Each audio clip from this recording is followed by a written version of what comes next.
La Primera Guerra Mundial, antes conocida como la Gran Guerra, fue una confrontación bélica ocurrida principalmente en Europa entre los años 1914 y 1918.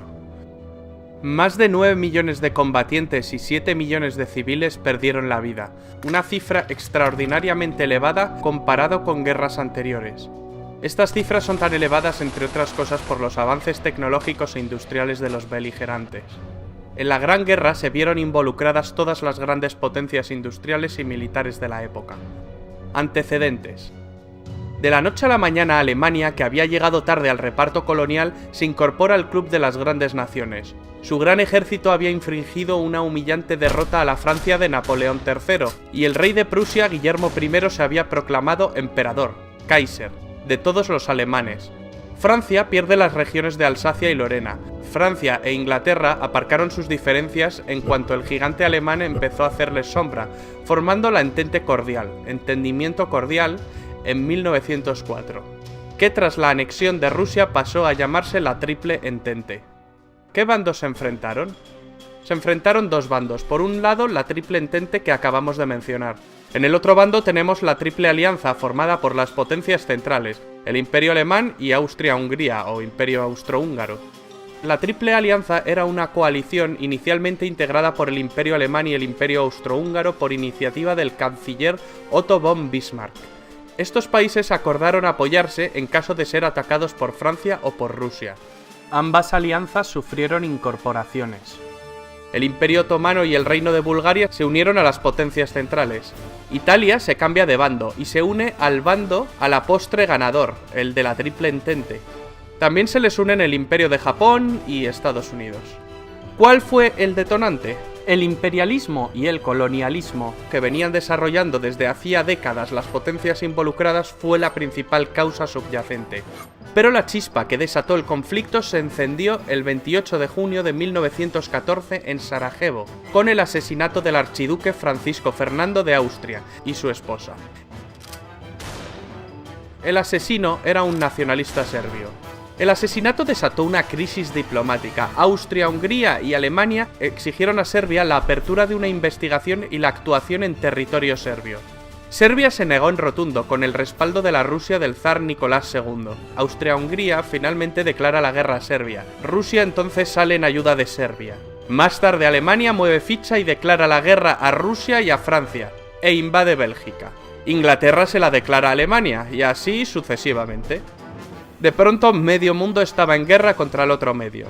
Hoy resultaría impensable la alegría que produjo en Alemania el estallido de la guerra. Los alemanes pensaron en una guerra rápida, derrotar a Francia entrando en París, invadiendo la neutral Bélgica, para en pocos meses trasladar toda su maquinaria a Rusia. Pero los franceses se resistieron. El avance armamentístico impuso una guerra muy costosa y muy larga que rápidamente se enquistó y se convirtió en una auténtica carnicería. Las líneas de trincheras apenas variaron. En esta guerra aparecieron nuevos cañones, ametralladoras, submarinos, carros de combate, aviones de combate, dirigibles, gases venenosos mortíferos como el gas mostaza. Se combatió en muchos frentes. En los Balcanes, en los Dardanelos, en Oriente Medio, en el Cáucaso, en los Alpes italianos, en África, en Extremo Oriente, en el Pacífico y en el Atlántico, aunque los principales esfuerzos se concentraron en dos frentes, el frente occidental y el frente oriental. La guerra de trincheras, en la cual los ejércitos combatientes se refugian en zanjas cavadas en el suelo, existe a partir de la revolución que supuso el uso de armas de fuego. Este tipo de guerra llega a su punto máximo de brutalidad y mortalidad en el frente occidental.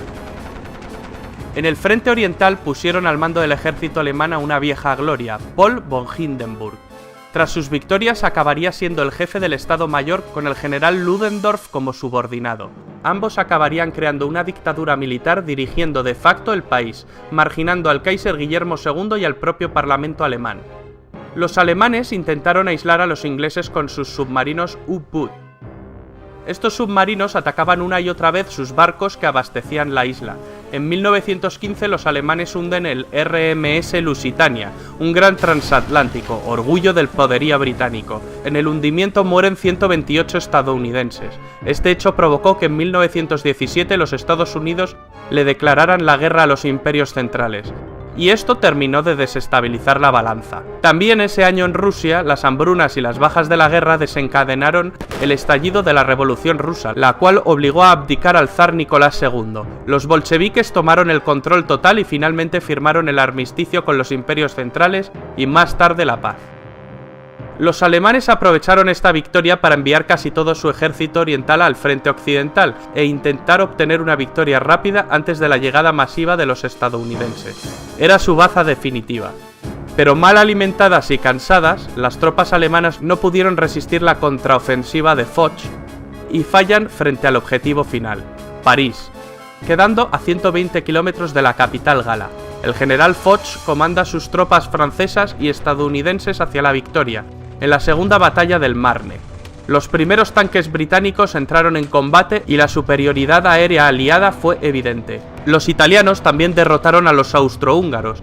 Ludendorff y Hindenburg son partidarios de la capitulación inmediata, pues creen que el frente se derrumbará en cualquier momento. Tropas estadounidenses de repuesto no paran de desembarcar e incluso Italia se prepara para enviar un contingente a Francia. Alemania y las potencias centrales sobre el papel habían perdido la guerra.